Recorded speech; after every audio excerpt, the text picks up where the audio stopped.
Guys welcome to my mini blog. आज चाहिँ भने म कपाल कलर गर्न गइरहेको छु। सो हेर्नुलाई त जाँदैछु म। सो हेर्नुलाई त गाइजहरू म चाहिँ हिँड्दैछु होइन। अब हेरौँ कति बेला पुगिन्छ भनेर होइन।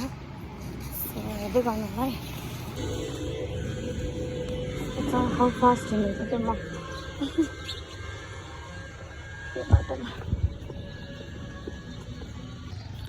स्कुटरमा नआएको कि किनकि नजिकै छ नि त। 10 मिनटको बाटो छ। कहिले काहीँ हिँड्नु पनि पर्छ। हिँड्न पनि एकदम स्वास्थ्यको लागि एकदम राम्रो हुन्छ नि त। त्यही भएर म धेरै स्कुटीमा हिँडेँ कि त्यही भएर आज चाहिँ वकिङ गर्दैछु। गाइजहरू हेर्दै गर्नु होला ल है साथीहरू। म चाहिँ हिँडेर यो एरिया आइसकेँ।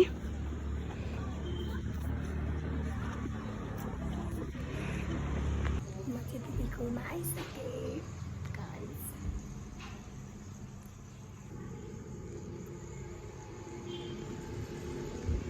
गाइजहरू। म यति धेरै एक्साइटेड भएर आएको थिएँ होइन। तर मैले चाहिँ कलर गरिनँ गाइज, किनभने कुरै मिलेन भन्न पनि। कलर मिलेन, कफी कलर खोजेको कलरै थिएन अरे, अहिले आउँदैन भन्नुभयो। सो यति यसरी बसिरहेको छु म। अब यहाँ दिदीले चिया खाएर जानु भन्नुभएको छ। त्यसो चिया खाएर जानु गाइजहरू। म चाहिँ घर फर्किँदैछु। कलर पनि गर्नु पाएन, त्यही भएर अब चाहिँ म घर फर्किँदैछु। 5 मिनटमा म घर पुग्छु।